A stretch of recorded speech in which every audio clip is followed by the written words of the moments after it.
I'd like to tell you about the strangest secret in the world. Some years ago, the late Nobel Prize-winning Dr. Albert Schweitzer was being interviewed in London, and a reporter asked him, "Doctor, what's wrong with men today?" And the great doctor was silent a moment, and then he said, "Men simply don't think." It's about this that I want to talk with you. We live today in a golden age. This is an era that man has looked forward to, dreamed of, and worked toward for thousands of years. But since it's here, we pretty well take it for granted. We in America are particularly fortunate to live in the richest land that ever existed on the face of the earth, a land of abundant opportunity for everyone. But do you know what happens? Well, let's take 100 men who start even at the age of 25. Do you have any idea what will happen to those men by the time they're 65? These 100 men who all start even at the age of 25 believe they're going to be successful. If you asked any one of these men if he wanted to be a success, he'd tell you he did. And you'd notice that he was eager toward life, that there was a certain sparkle to his eye, an erectness to his carriage, and life seemed like a pretty interesting adventure to him. But by the time they're 65, 1 will be rich. 4 will be financially independent. 5 will still be working. 54 will be broke. Now think a moment. Out of the 100, only 5 make the grade. Now why do so many fail? What has happened to the sparkle that was there when they were 25? What's become of the dreams, the hopes, the plans? And why is there such a large disparity between what these men intended to do and what they actually accomplished? When we say about 5% achieve success, we have to define success. And here's the best definition I've ever been able to find. Success is the progressive realization of a worthy ideal. If a man is working toward a predetermined goal and knows where he's going, that man is a success. If he's not doing that, he's a failure. Success is the progressive realization of a worthy ideal. Rollo May, the distinguished psychiatrist, wrote a wonderful book called Man's Search for Himself. And in this book he says, the opposite of courage in our society is not cowardice. It is conformity. And there you have the trouble today. It's conformity, people acting like everyone else without knowing why, without knowing where they're going. Now think of it. In America right now, there are over 18 million people 65 years of age and older. And most of them are broke. They're dependent on someone else for life's necessities. Now, we learn to read by the time we're 7. We learn to make a living by the time we're 25. Usually by that time, we're not only making a living, we're supporting a family. And yet, by the time we're 65, we haven't learned how to become financially independent in the richest land that has ever been known. Why? We conform. And the trouble is that we're acting like the wrong percentage group, the 95 who don't succeed. Now, why do these people conform? Well, they really don't know. These people believe that their lives are shaped by circumstances, by things that happen to them, by exterior forces. They're outer-directed people. A survey was made one time that covered a lot of men, working men, and these men were asked, "Why do you work? Why do you get up in the morning?" 19 out of 20 had no idea. If you ask them, they'll say, well, everyone goes to work in the morning, and that's the reason they do it, because everyone else is doing it. Now let's get back to our definition of success. Who succeeds? The only person who succeeds is the person who is progressively realizing a worthy ideal.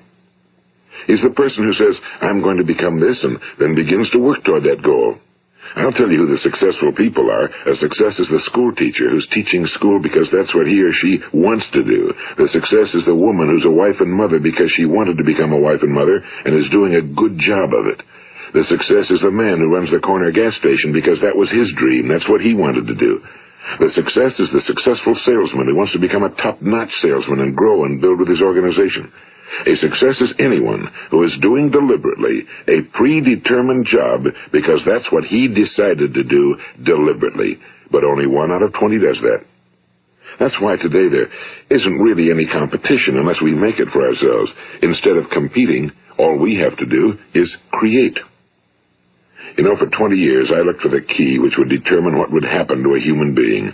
Was there a key I wanted to know which would make the future a promise that we could foretell to a large extent? Was there a key that would guarantee a person's becoming successful if he only knew about it and knew how to use it? Well, there is such a key, and I've found it. Have you ever wondered why so many men work so hard and honestly without ever achieving anything in particular, and others don't seem to work hard and yet seem to get everything? They seem to have the magic touch. You've heard them say that about someone. Everything he touches turns to gold. And have you ever noticed that a man who becomes successful tends to continue to become successful? And on the other hand, have you noticed how a man who's a failure tends to continue to fail? Well, it's because of goals. Some of us have goals, some don't. People with goals succeed because they know where they're going. It's that simple. Think of a ship leaving a harbor, and think of it with the complete voyage mapped out and planned. The captain and crew know exactly where it's going and how long it'll take. It has a definite goal. Now, 9,999 times out of 10,000, it will get to where it started out to get. Now, let's take another ship, just like the first, only let's not put a crew on it or a captain at the helm. Let's give it no aiming point, no goal, no destination. We just start the engines and let it go. I think you'll agree with me that if it gets out of the harbor at all, it will either sink or wind up on some deserted beach, a derelict. It can't go anyplace because it has no destination and no guidance, and it's the same with a human being. Take the salesman, for example. There's no other person in the world today with the future of a good salesman. Selling is the world's highest paid profession, if we're good at it and if we know where we're going. Every company needs top-notch salesmen, and they reward those men. The sky's the limit for them. But how many can you find? Someone once said the human race is fixed, not to prevent the strong from winning, but to prevent the weak from losing. The American economy today can be likened to a convoy in time of war. The entire economy is slowed down to protect its weakest link, just as the convoy had to go at the speed that would permit its slowest vessel to remain in formation. That's why it's so easy to make a living today. It takes no particular brains or talent to make a living and support a family today. So we have a plateau of so-called security, if that's what a person's looking for. But we do have to decide how high above this plateau we want to aim.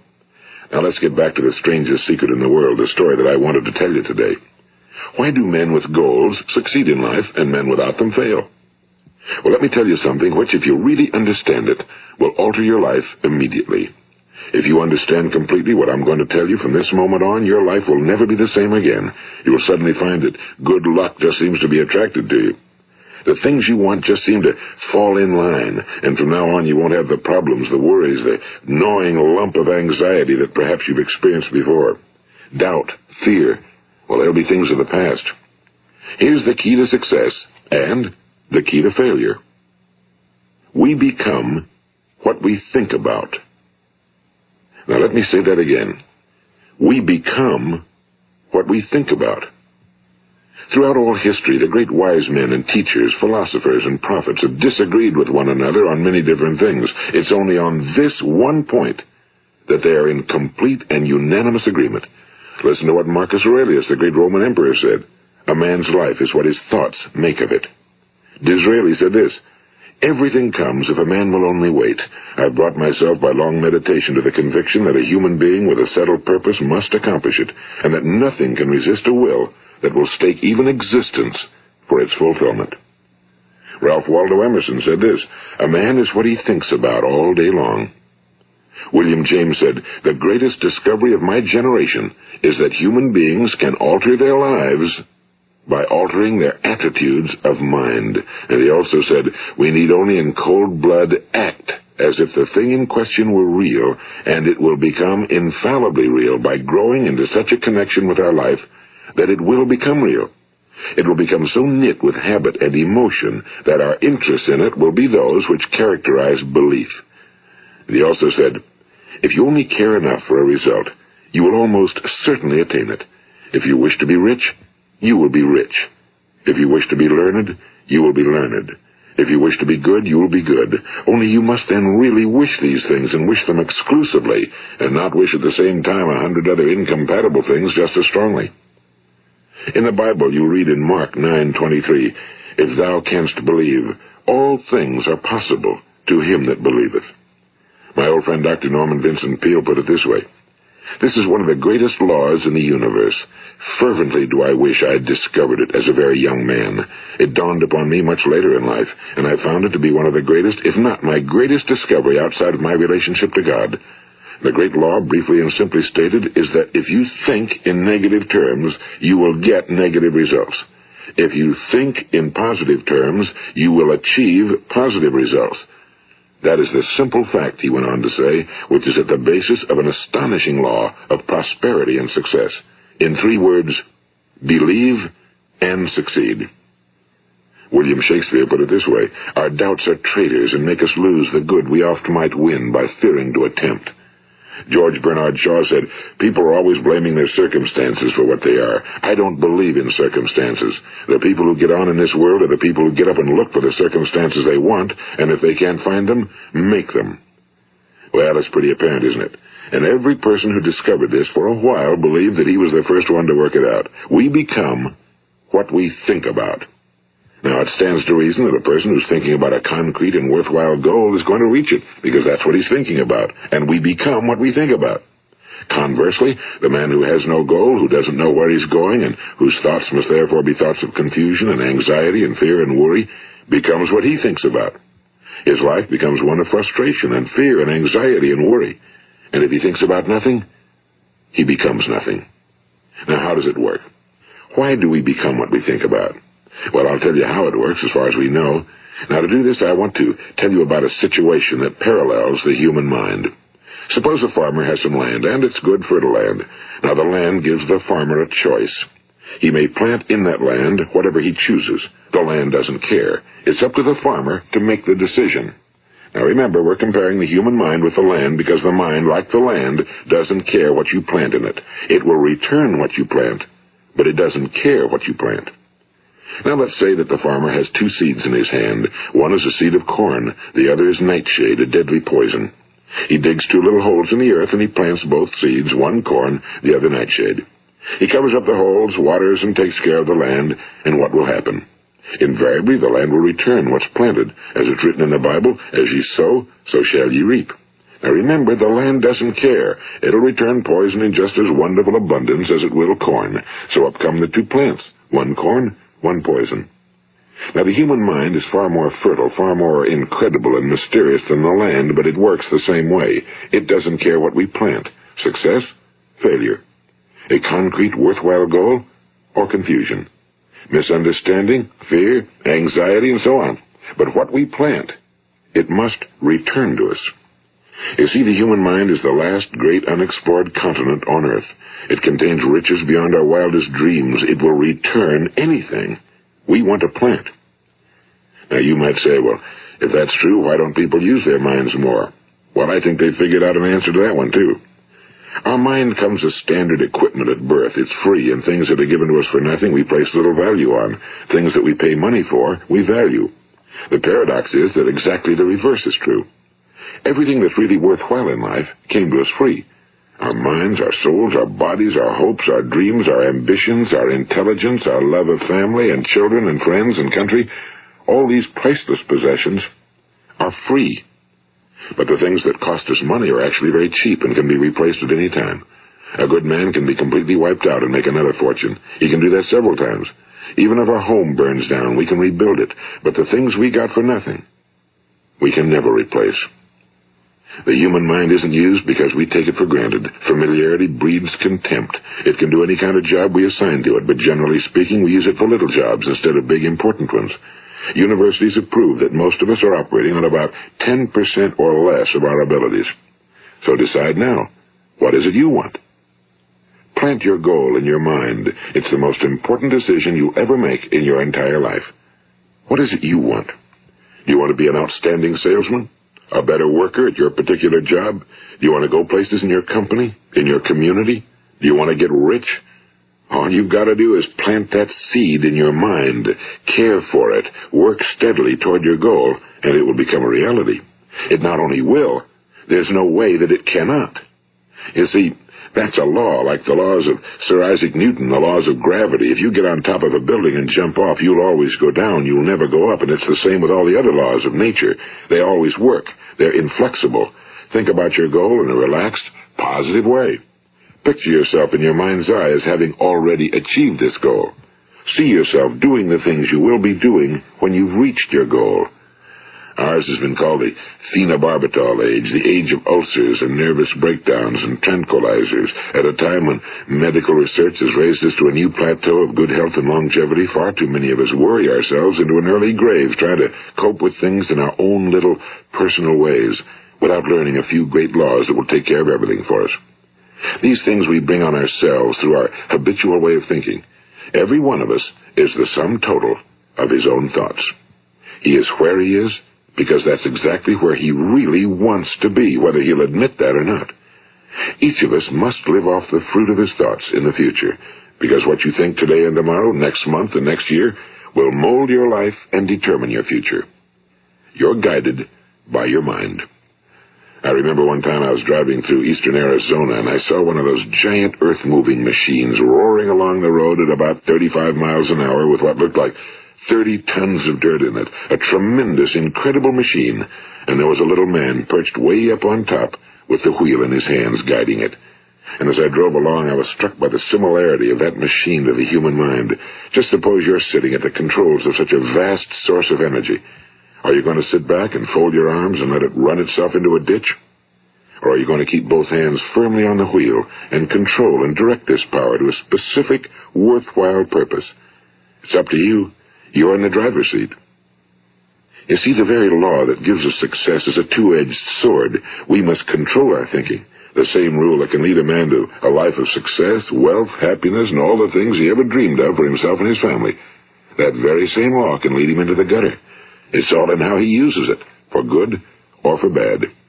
This is the strangest secret in the world.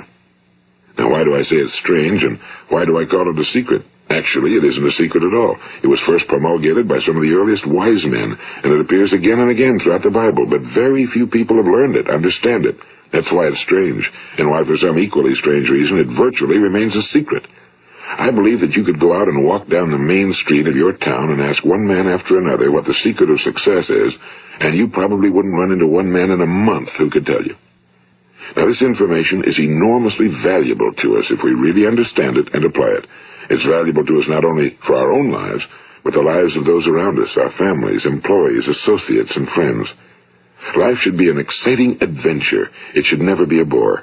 A man should live fully, be alive. He should be glad to get out of bed in the morning. He should be doing a job he likes to do because he does it well. One time I heard Grove Patterson, the great late editor-in-chief of the Toledo Daily Blade, make a speech, and as he concluded his speech, he said something I've never forgotten. He said, "My years in the newspaper business have convinced me of several things. Among them, that people are basically good, and that we came from someplace, and we're going someplace. So we should make our time here an exciting adventure. The architect of the universe didn't build a stairway leading nowhere." And the greatest teacher of all, the carpenter from the plains of Galilee, gave us the secret time and time again. As ye believe, so shall it be done unto you. I've explained the strangest secret in the world and how it works. Now, on this side, I want to explain how you can prove to yourself the enormous returns possible in your own life by putting this secret to a practical test. I want you to make a test that will last 30 days. It isn't going to be easy, but if you'll give it a good try, it will completely change your life for the better. Now, back in the 17th century, Sir Isaac Newton, the English mathematician and natural philosopher, gave us some natural laws of physics which apply as much to human beings as they do to the movement of bodies in the universe. And one of these laws is that for every action, there is an equal and opposite reaction. Simply stated, as it applies to you and me, it means we can achieve nothing without paying the price. The results of your 30-day experiment will be in direct proportion to the effort you put forth. To be a doctor, you must pay the price of long years of difficult study. To be successful in selling, and remember that each of us succeeds to the extent of his ability to sell. Selling our families on our ideas, selling education in schools, selling our children on the advantages of living the good and honest life, selling our associates and employees on the importance of being exceptional people. To, of course, the profession of selling itself. But to be successful in selling our way to the good life, we must be willing to pay the price. Now, what is that price? Well, it's many things. First, it's understanding emotionally, as well as intellectually, that we literally become what we think about, that we must control our thoughts if we're to control our lives. It's understanding fully that as ye sow, so shall ye reap. Second, it's cutting away all fetters from the mind and permitting it to soar as it was divinely designed to do. It's the realization that your limitations are self-imposed and that the opportunities for you today are enormous beyond belief. It's rising above narrow-minded pettiness and prejudice. And third, it's using all your courage to force yourself to think positively on your own problem, to set a definite and clearly defined goal for yourself, to let your marvelous mind think about your goal from all possible angles, to let your imagination speculate freely upon many different possible solutions, to refuse to believe that there are any circumstances sufficiently strong to defeat you in the accomplishment of your purpose, to act promptly and decisively when your course is clear, and to keep constantly aware of the fact that you are, at this moment, standing in the middle of your own acres of diamonds, as Russell Conwell used to point out. And fourth, save at least 10% of every dollar you earn. It's also remembering that no matter what your present job, it has enormous possibilities, if you're willing to pay the price. Now let's just go over the important points in the price each of us must pay to achieve the wonderful life that can be ours. It is, of course, worth any price. 1. You will become what you think about. 2. Remember the word imagination and let your mind begin to soar. 3. Courage. Concentrate on your goal every day. 4. Save 10% of what you earn. And 5. Action. Ideas are worthless unless we act on them. Now, I'll try to outline the 30-day test I want you to make. Keep in mind that you have nothing to lose by making this test and everything you could possibly want to gain. There are 2 things that may be said of everyone. Each of us wants something, and each of us is afraid of something. I want you to write on a card what it is you want more than anything else. It may be more money. Perhaps you'd like to double your income or make a specific amount of money. It may be a beautiful home. It may be success at your job. It may be a particular position in life. It could be a more harmonious family. Each of us wants something. Now write down on your card specifically what it is you want. Make sure it's a single goal and clearly defined. You needn't show it to anyone, but carry it with you so that you can look at it several times a day. Think about it in a cheerful, relaxed, positive way each morning when you get up, and immediately you have something to work for, something to get out of bed for, something to live for. Look at it every chance you get during the day and just before going to bed at night. And as you look at it, remember that you must become what you think about, and since you're thinking about your goal, you realize that soon it will be yours. In fact, it's yours really the moment you write it down and begin to think about it. Look at the abundance all around you as you go about your daily business. You have as much right to this abundance as any other living creature. It's yours for the asking. Now we come to the difficult part. Difficult because it means the formation of what is probably a brand new habit, and new habits are not easily formed. Once formed, however, it will follow you for the rest of your life. Stop thinking about what it is you fear. Each time a fearful or negative thought comes into your consciousness, replace it with a mental picture of your positive and worthwhile goal. And there will come times when you'll feel like giving up. It's easier for a human being to think negatively than positively. That's why only 5% are successful. You must begin now to place yourself in that group. For 30 days, you must take control of your mind. It will think about only what you permit it to think about. Each day for this 30-day test, do more than you have to do. In addition to maintaining a cheerful, positive outlook, give of yourself more than you've ever done before. Do this knowing that your returns in life must be in direct proportion to what you give. The moment you decide on a goal to work toward, you're immediately a successful person. You are then in that rare and successful category of people who know where they're going. Out of every 100 people, you belong to the top 5. Don't concern yourself too much with how you're going to achieve your goal. Leave that completely to a power greater than yourself. All you have to do is know where you're going. The answers will come to you of their own accord and at the right time. Remember these words from the Sermon on the Mount, and remember them well. Keep them constantly before you this month of your test. Ask, and it shall be given you. Seek, and ye shall find. Knock, and it shall be opened unto you. For every one that asketh receiveth, and he that seeketh findeth, and to him that knocketh it shall be opened. It's as marvelous and as simple as that. In fact, it's so simple that in our seemingly complicated world, it's difficult for an adult to understand that all he needs is a purpose and faith. For 30 days, Do your very best. If you're a salesman, go at it as you've never done before, not in a hectic fashion, but with the calm, cheerful assurance that time well spent will give you the abundance in return you deserve and want. If you're a homemaker, devote your 30-day test to completely giving of yourself without thinking about receiving anything in return, and you'll be amazed at the difference it makes in your life. No matter what your job, do it as you've never done it before for 30 days. And if you've kept your goal before you every day, you'll wonder and marvel at this new life you've found. Dorothea Brand, the outstanding editor and writer, discovered it for herself and tells about it in her fine book, Wake Up and Live. Her entire philosophy is reduced to the words, act as though it were impossible to fail. She made her own test with sincerity and faith, and her entire life was changed to one of overwhelming success. Now, you make your test for 30 full days. Don't start your test until you've made up your mind to stick with it. You see, by being persistent, you're demonstrating faith. Persistence is simply another word for faith. If you didn't have faith, you'd never persist. If you should fail during your first 30 days, by that I mean suddenly find yourself overwhelmed by negative thoughts, you've got to start over again from that point and go 30 more days. Gradually, your new habit will form until you find yourself one of that wonderful minority to whom virtually nothing is impossible. And don't forget the card. It's vitally important as you begin this new way of living. On one side of the card, write your goal, whatever it may be. On the other side, write the words we've quoted from the Sermon on the Mount. Ask, and it shall be given you. Seek, and ye shall find. Knock, and it shall be opened unto you. Nothing great was ever accomplished without inspiration. See that during these crucial first 30 days, your own inspiration is kept at a peak. And above all, don't worry.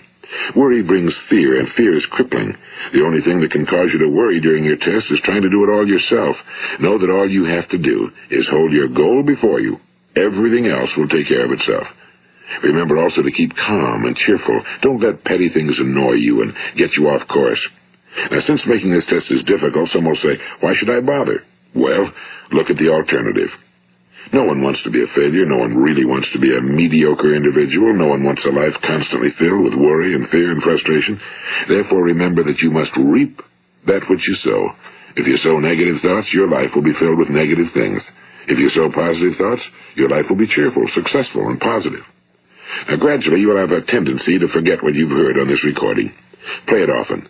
Keep reminding yourself of what you must do to form this new habit. Gather your whole family around at regular intervals and listen to what's been said here. You know, most men will tell you that they want to make money without understanding the law. The only people who make money work in a mint. The rest of us must earn money. This is what causes those who keep looking for something for nothing or a free ride to fail in life. The only way to earn money is by providing people with services or products which are needed and useful. We exchange our time and our product or service for the other man's money. Therefore, the law is that our financial return will be in direct proportion to our service. Now, success is not the result of making money.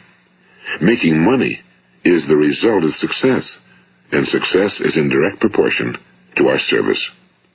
Most people have this law backwards. They believe that you're successful if you earn a lot of money. The truth is that you can only earn money after you're successful.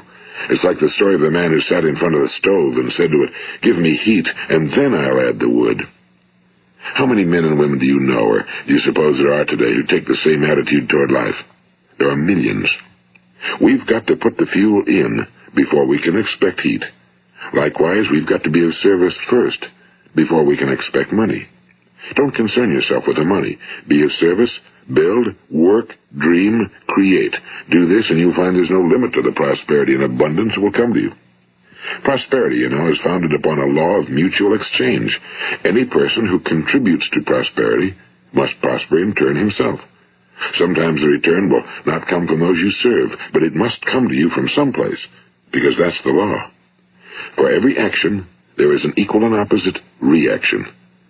As you go daily through your 30-day test period, remember that your success will always be measured by the quality and quantity of service you render, and money is a yardstick for measuring this service. No man can get rich himself unless he enriches others. Now, there are no exceptions to a law. You can drive down any street in America and from your car estimate the service that's being rendered by the people living on that street. Had you ever thought of this yardstick before? It's interesting.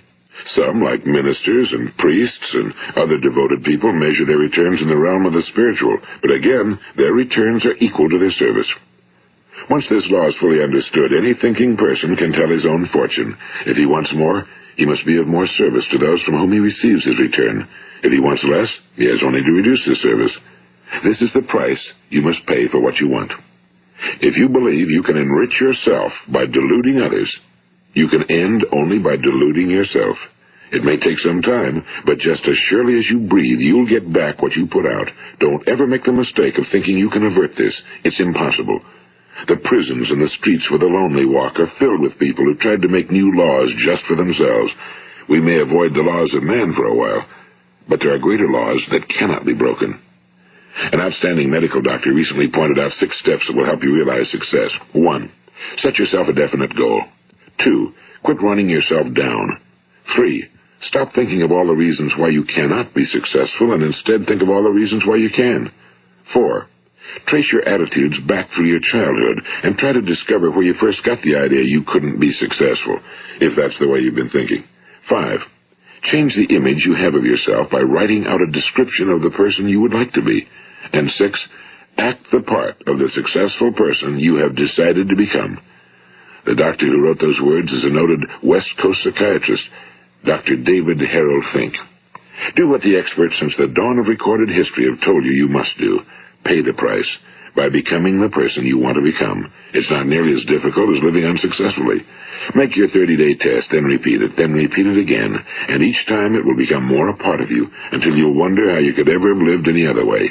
Live this new way, and the floodgates of abundance will open and pour over you more riches than you may have dreamed existed. Money? Yes, lots of it. But what's more important, you'll have peace. You'll be in that wonderful minority who lead calm, cheerful, successful lives. Start today.